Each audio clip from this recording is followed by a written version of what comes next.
যাক গাছ বাগানে আইছি এনে তো আর কিস্তি লাইতে তো না, ফোনটাও বন্ধ করে রাখছি। এখন একটু তাও টেনশন মুক্ত একটু একটু বয়ে থাকি। কিস্তিওয়ালা জীবনটা জ্বালায় এলেছি। কি ব্যাপার, আমার ফোন বাজে, ফোনটা বন্ধ করছি। হাই রে, ফোনটাও বন্ধ হয় নাই, জীবনটা আমার শেষ। আবার ফোন। আসসালামু আলাইকুম স্যার। আর আমি তো কইতাছি টাকা টুকা দিতে পারবো না, অবস্থা খুব খারাপ। যেই বড় বন্যা হইলো, বন্যাতে তো সব বাইসে গেল, গরু ছাগল হাঁস মুরগি মানুষ সব গেছে। খালি আমি বাইসে রয়েছি, এরা সবাই দেখে যদি আমি মরে যেতাম অন্তত কিস্তি দিলাটা বেচতাম। স্যার কেমনে কিস্তিটা দিমু, বাড়ি ঘরে কিছু নাই, ফসল নাই, কিছু নাই, সব গেছে গা। আপনারা খালি ফোন দিনে রাইতে দিতেই থাকেন। এমন মানুষ তো ব্যবহার হাওলাত নিলেও টাকা করে না। স্যার বুঝছি স্যার, আপনার টাকা নিয়েছি দিমু স্যার।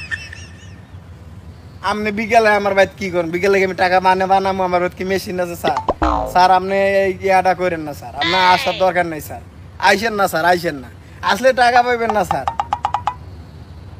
ফোন বন্ধ রাখি, ফোন বন্ধ না রেখে কি করবো? আমরা তো শুরুতেই কইছি টাকা দিতে পারবো না, তাহলে আপনি যদি খালি টাকার জন্য আহেনি, আমি কইতে টাকা দিব কোন? আপনি দূর বিকেলে আইলে কি হবো? আপনি আইলে কি হবো, না আইলে আপনি আমার বিকেলে বাড়িতে এলে কি হবো? বাড়িতে কেউই নেই, সব গেছে, খালি আমি রয়েছি, আমি গেলে করতে পারবেন।